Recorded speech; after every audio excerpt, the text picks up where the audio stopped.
Kinshasa na biso, réalité ya banaki, réalité ya banakino. Premier ministre Jean-Michel Sama Lukonde a lancé programme Kinelenda, programme yango eye pona kosilisa pénurie d'eau na kati ya ville province ya Kinshasa. Ba force politique et sociale ba confirmer marche na bango samedi 13 novembre na étendue Mobimba ya capitale congolaise. Lelo mokile célébrer journée mondiale ya pneumonie, ba détail tout de suite une édition émission lelo na sengo mingi ya ko présenter les bino.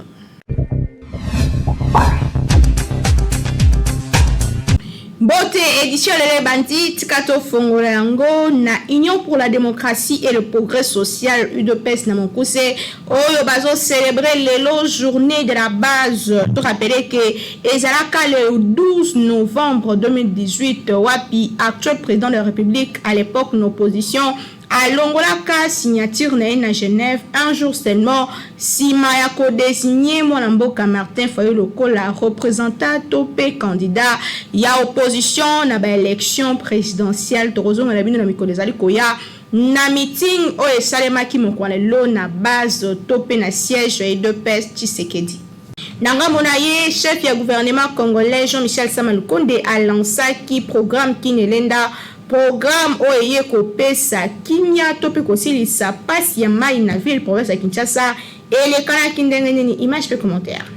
Premier ministre Jean-Michel Sama Lukonde a lancé qui jeudi 11 novembre projet de développement multisectoriel ya ba résilience urbaine ya Kinshasa o ba bengi na kombo ya Kinelenda. Projet yango ezali financé na hauteur ya 500 millions de dollars américains na Banque mondiale yango ko permettre ko résoudre ba question ya pénurie d'eau potable topé pasi ya mai na capitale congolaise. Na discours na chef ya gouvernement congolais a pesaki longonia na lancement ya mise en œuvre ya projet oyo na boye alakaki suivi ya impulsion ya président de la république na projet oyo po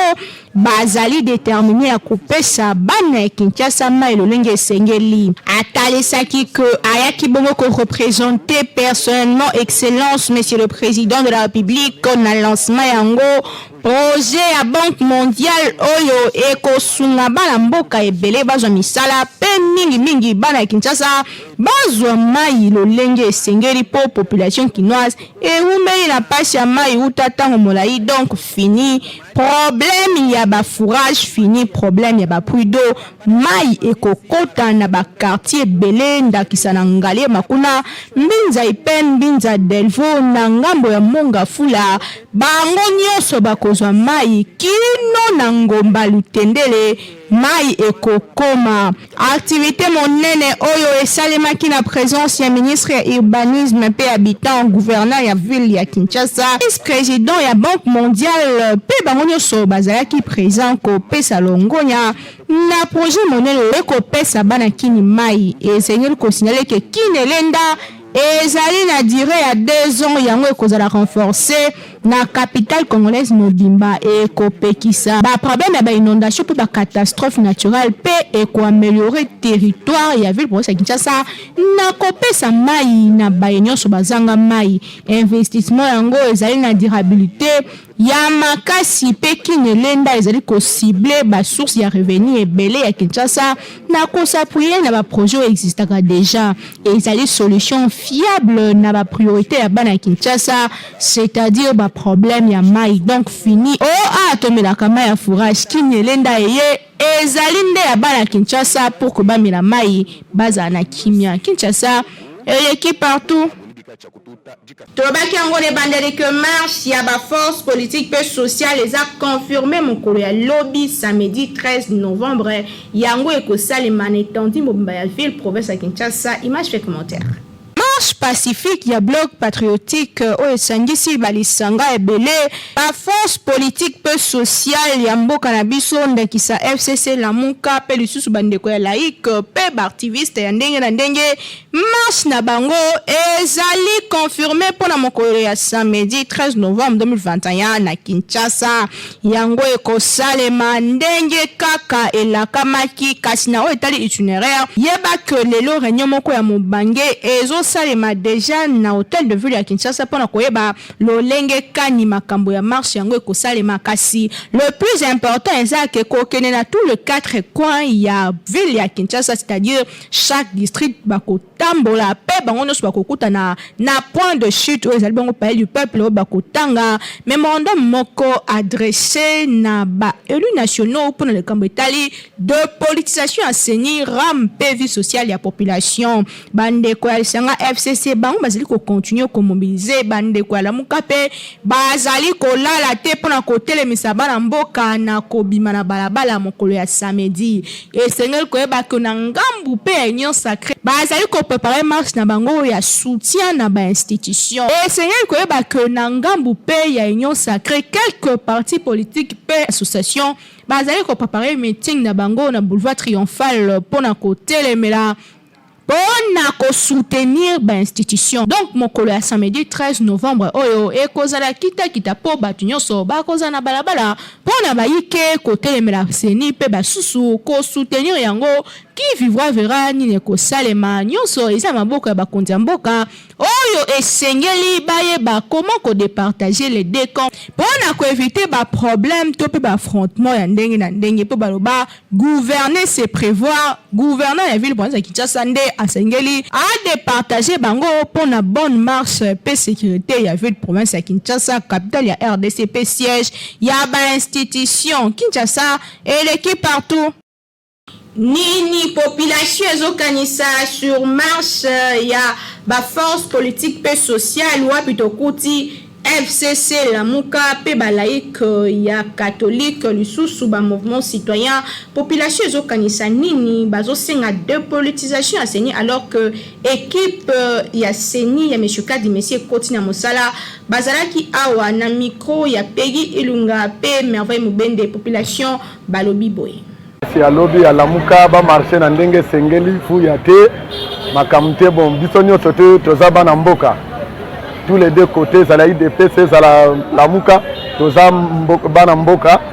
tata moko mama moko makamba fu ya te wana zokisa mninga wana boma mninga biloko wana toboyango alors to soutenir to senga ke panzambe yepe to tsaye maboko kimia ekota changement pe za la pena kati ya mboka oyo bataille de PCP so bango batamboli moyebo ke kale bango ezate so bo kale bango loba ke babanda mabe mais so babandi mabe pe basili saposa na bango ndena kimia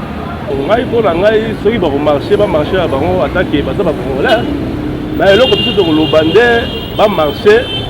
ezala ya mobulu te ezala ya desordre te kosimba eloko ya motu te kobuka eloko ya motu te mais mpona ya kadima en tout cas moto esa installaki déjà bapaya kutu bakomoya kosala elema soki mpona kadima en tout cas wana bamarche mpona makambo mosu eza ebele mpona makambo ya rame social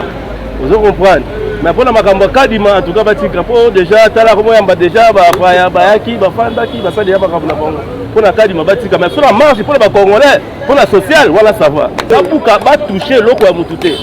batouche eloko ya motu te bamarche atake bapeuple congolais motu akosimba bango aza te mpe motu akoderange bango aza te alanda bango na policier ezala bapolicier bakozala mpona encadrement na bango basimba eloko ya motu te mpo toyebi na nsima na bango bavoyu baza ebele bakende bamarche atake peuple congolais totiki bango bamarche bon ngai naoloba atake congolais bon marche eza kati ya constitution moto ana droit amarche na ndenge ya réclamation na ye mais marche yango eza na objectif moko oyo bozosenga mpo esalama mpo tosala marche ebele oyo namoni ya marche ebele oyo esalami objectif ya malongo eza te clairississement ya marche bango bazosala vraiment biso ya peuple congolais tozomona yango te solution ezomonana te parce que solution ya bango eza bapoche na bango tozocomprendre ke bapoliticien congolais bazoyela mabumbu na bango ke intérêt ya peuple bazotanga peuple liboso mais conjoncture ya peuple ntango akozwa ebonga wana abosani peuple komi na devoir ya ye na ba mwasi na ba na ye pona marche lobby na moni tina marche yango pe na tina ngo zate parce que c'est makambo nyonso bureau c'est vandi makambo nyonso c'est vandi nango papa ya pe bakomo ya bakomo soutenir nani tabima bon tomoni toko freiner makambo élection pour na 2023 toke na objectif na biso 2023 toyeba oyo koganye oyo koperdre mais tozonga sous nsima en tout cas biso bapepe tolembi toada fatigué tolingi ke 2023 tokende baélection ndenge bavote ye na oyo bavote te tota mosala na ye aza mosala nzambe aa sincérité tokota mosala na ye oyo komona bino na bino moto ya moto akozwa bato na ye batémoine atie bango na biro po balandela moto na moto soki ekosaki obe ekosaki te nde tokoyeba résultat après mais nano élection ngo esalami te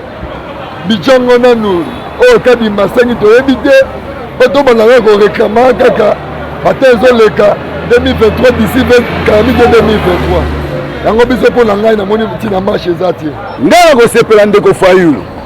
ye yebi makambo marche oyo po azalaki lien awuti na école de formation ya UDPS ndeko Fayulu soki eza lelo komi kokima président de la République Félix eza pasi mpe regrettable seke azosala mpo na intérêt na ye mais eza eloko kosala memo na ye basali marche bakotisa dans le calme eleki dans le miable mpo na kofaire avancer pays mais soki lelo komi kokima ndeko na ye koma neti makambo moko neti eza me balobaka nini maloba suku babeki oyo to akobima eza magie te oyo akobima to soutenir ye wapi soutien ezomemela Félix mais eza kaka eloko moko soki esalami ye akobimisa marche na nsima soki balobi boye ye akoconteste yango kiso basango mpo bacommande Fayulu toyebi babiloko wana tout c'est pas bien to faire koavancer pays tozongaka mingi na hymne national na biso eza très clair elobi eza baventure tosala bamarche ebele abutira biso na rien tozala nde baconseil ya kozwa maloba hymne national topesa yango valeur debout congolais unis par le sort pour l'indépendance tozala baindépendant na pays na biso tozala bapatriote tozala banationaliste toluka esika mabula ezalaki tokunda yango impossible tout. tokende na ngambo ya este république du Congo ba force ya armée ya RDC ba annoncer qu'on neutraliser 8 rebelles ya ba ADF esalemeki na Beni Merveille Mobende apesi biso ba détail. Ba forces armées ya République démocratique du Congo FARDC na mokuse ba nosaki ke babomaki 8 rebelles ya ba mouvement ADF mokolo ya lelo vendredi 12 novembre 2021 na Kisunga na chefferie ya Bashu na territoire ya Beni na province ya Nord Kivu. Inzalaki bongo porte-parole militaire ya secteur opérationnel Sokola un grand nord nde indikaki yango na message moko ezalaki relayé na presse. Incursion ya ba rebelle esalamaki na village précité na tongo ya mokolo ya lelo vendredi ennemi kotaki pona ko s'approvisionner en médicaments pe ba vivre kasi belema ya FARDC bango ba lalaki te ba intervenaki pe ba neutralisaki 8 ADF wapi parmi bango ezalaki na 2 miliciens mai ndenge atalisaki capitaine Anthony Mwalushai.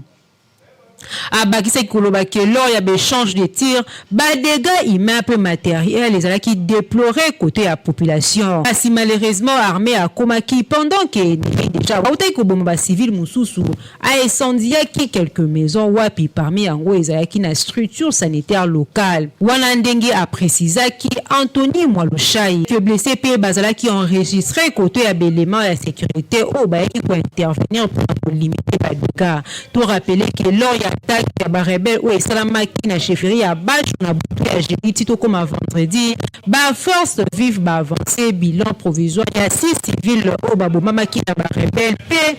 plusieurs au bazaki portés disparus pe koto mususu ba maison ezalaki incendié pe ba bien mususu ezalaki pillé situation où on na base ya paralysie ya ba activité na certaines étendues ya mboka au baza toujours attaqué Kinshasa et l'équipe partout.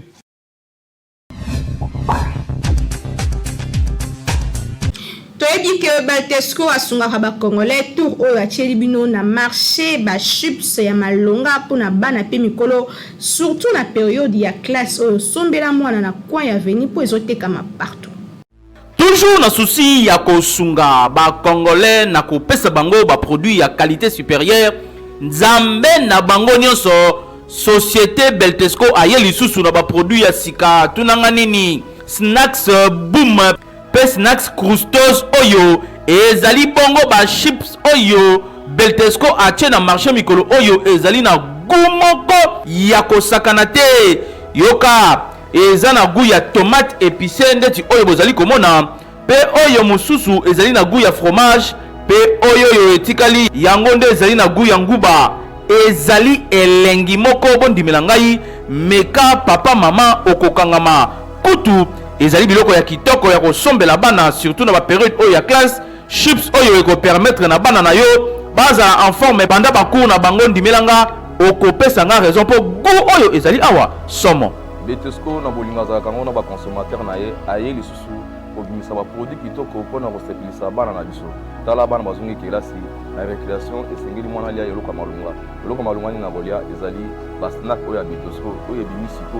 oyo ezali ko liama bitoko makasi dakisa tozana ba croutos oyo ezali na goût ya fromage na goût ya nguba tozana ba boum oyo ezali na goût ya tomate épicée na ya goût ya fromage nyonso ezali ba produit Betesco oyo moi na kata mesa oyo ke variété ya ba goût oyo ezali ko pesa posa kitoko ya kolia lisusu ozali kolia kitoko ezali ko bakisa ozali kolia elenge ezali ko bakisa ozali kolia goût ezali ko mata yango ba benga yango croutos yango ba benga yango boum yali ko sala ke qualité ezali sala différence na Betesco biso toyoka wana poto sunga poto créer appétit de consommation na bino ba consommateur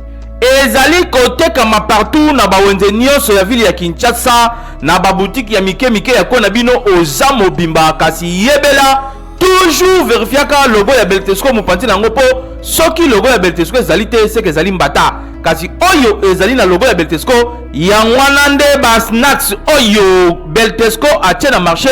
pona kosunga peuple congolais po yebi ye musala na ye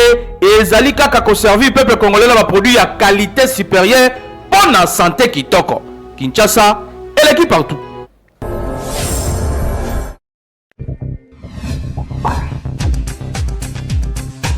Lelo mokili célébrer journée mondiale ya pneumonie tokitaki na terrain bo kandenge docteur a expliqué que le lenge kani ko éviter pneumonie pe le lenge kani ko mi battre contre maladie yango asa awa na micro ya Nathan Siata. En fait, pneumonie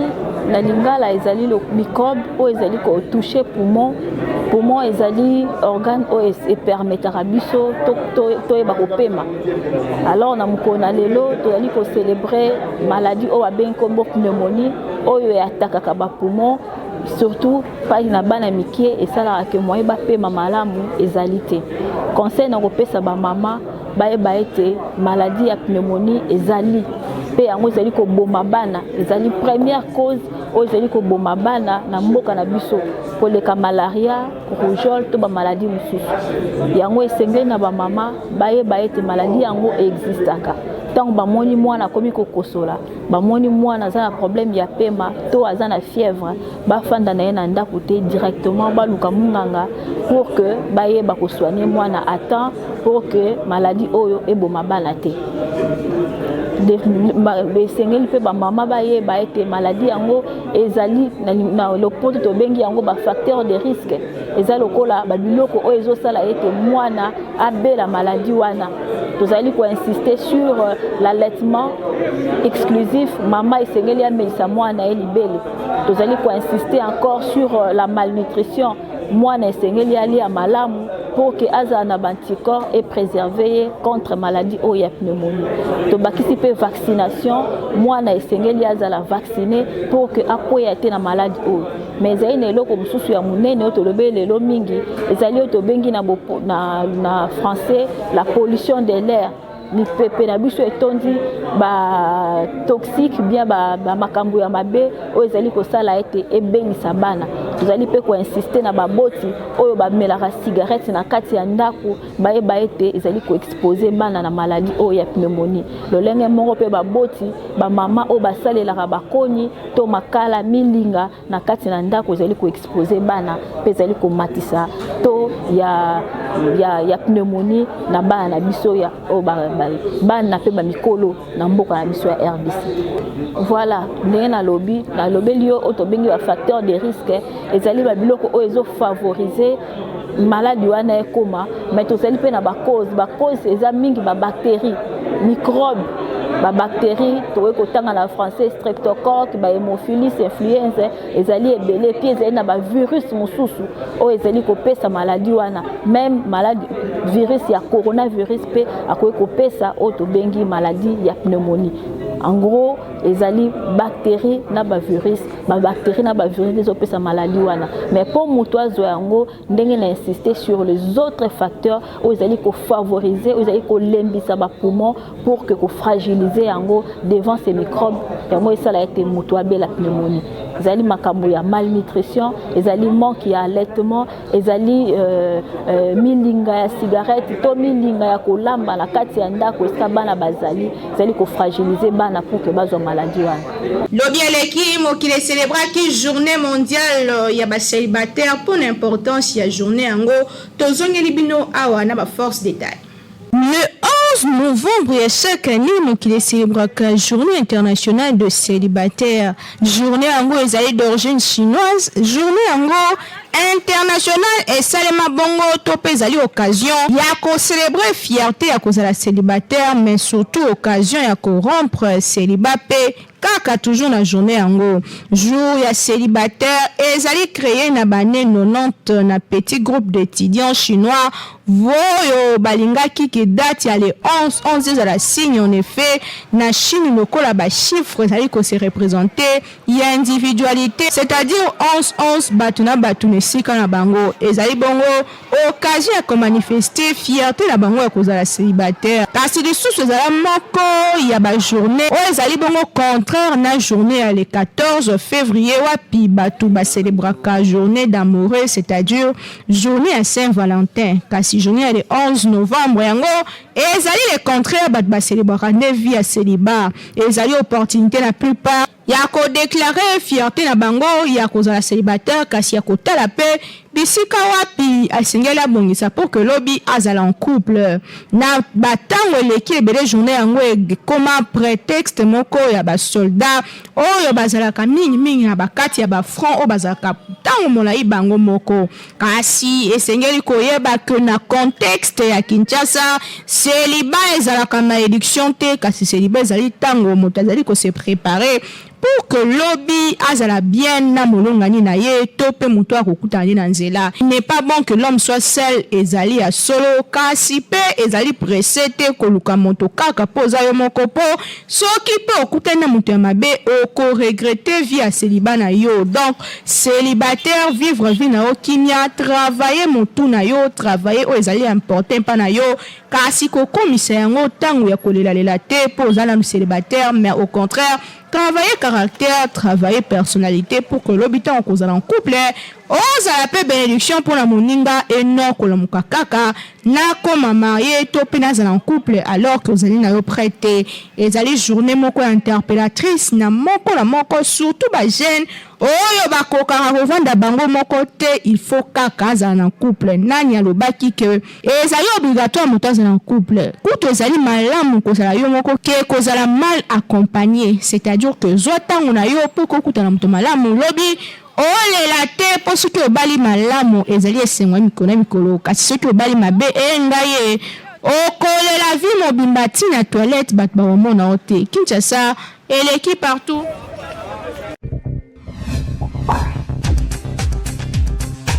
Comportement ya mibali o babotolaka basi biloko soki baboyani intéressé biso mokona lelo. Est-ce que c'est normal que mobali soki oboyani na mwasi obotola ye biloko nyonso sombelaka etongo bozalaka ensemble bokane population base déchaînaki na micro ya Peggy Ilunga pe merveille mobene.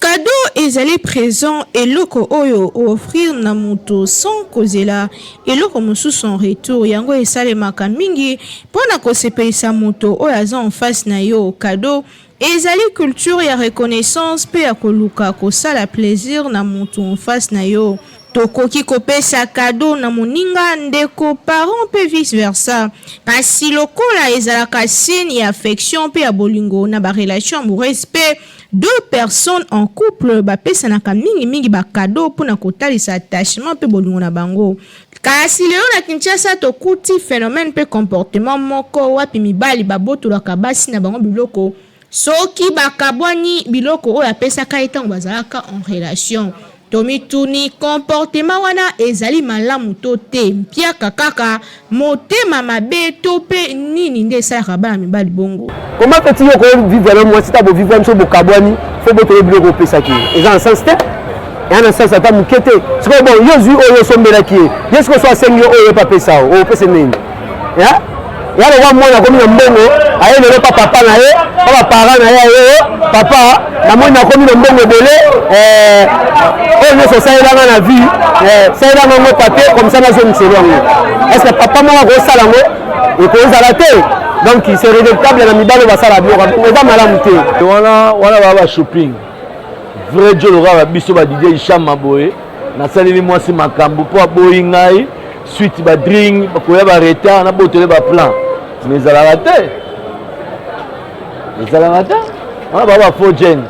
wana ba jeune va vendre mingi na kotanga ba communauté po mona o na bouger commune na pesi ba conseil que so boyi mwasi pesa chance à la vie na tu comprends comment on a niveau à ressentir en bas planète que c'est respect que c'est pouvoir voilà conseil lu tamingi à dans la réserve mangamuso ko le belao ya ressentir en bas pesa ngaba nzoto na ngaba ta ebelo salela conseil na pesa bango de muto à dans 4 na losambo à dans ba penser wana te oh na pela ko plan bo pesa ngo boto nango de potika bulu na ba faux jeune on va shopping vrai job vrai nora ko sa mamona te wa luka linkonda. So c'est que ya mungu na nzungu lote mungu na damazi après ligozo ngizwa ya mbuma wale ko migwa wana penzela bien te so bokabona na mwasi ato sombela ge biloko ba kabelo ba téléphone bani donc tikela kaka tikela na ngo biloko mokili ya na ngo ba bien matériel au sang na ngo lo moté quoi donc tikela ye mo nzambe mo nda ko juger c'est ka sala ge o mabe tika ata sala ge o mabe te so bokesingi bokabwana tikela ye elle a un blog à mon kili mais ma pas il mort à tous yeux moi te elle a un loroté atika pena comportement les a bien à temps mouqueté donc moi si c'est déjà bozana et déjà a commis déjà le ce que c'est bokabwana bokabwani ko boto la loro moroté blog à mon kili donc non bande la blog à mon kili ça na ngotina te donc jeune o ayebi ko luka par rapport au comportement ibel wana mona bon ba yuma pour un vrai mobali soki alingani na mwasi à s'engager dans la relation moko X na moi si aza être moko très faible à cause ça demande pas mobile à chaque fois mobile ce que ça dit que relation est aboutir dans le côté c'est qui est beau kabwana ce qui mobile le comité à niveau que au ravir moi si biloko au sombela qui donc ils en tinate donc to ba à part biloko wana yo ça c'est un bon sombela au mususu te yango faut récupérer biloko wana donc comportement ya mibal envers basi na ba façon wana eza penza bien te. Ndeko mobali yeba que rupture ezali fin du monde te, il faut toujours que se maîtriser et ezali intéressant te que bokaboni na mwasi oboto la biloko sombela ye alors que bozalaki na ye ensemble pe azalaki cher pona yo. Soki opesa moto eloko mwasi to moninga ata kondeko na yo yeba que ezali lisusu ya ko récupérer te po ezali cadeau, c'est-à-dire que cadeau ba pesa kape ba bosani ba senga ka yango lisusu te. Ezali vraiment indécent ko kene ko senga moto biloko pesa ye pendant que vous allez en couple et bongo compagnie na ye pendant tout ce temps topé tango nyuso ya malamu bolekisa na ye est-ce que wana pe ba ko futisa yango et ezalaka cadeau mwasi akoki kopesa mobali cadeau mobali pa akoki kopesa mwasi cadeau yebela vie eza compliqué ko futisaka moto eloko te quel que soit mabe asali yo wana eza conseil Kinshasa et l'équipe partout. Ezaki édition le 12 novembre 2021 on a zaki ne sengo mingi ya ko présenter les binômes une équipe technique et rédactionnelle o esaki mosala kitoko na sima caméra tozaki na Hervé Zaka régie et sima makina Timothée Kaembe réalisation ezaki ya Nathan Siata toujours la coordination et un grand lieu de communication Dimo Kendra bino tokutani très prochainement na souci moko ko servir bino car on est au message au sala bino mosala d'une manière très professionnelle qui mena mbota na bino bye. Magazine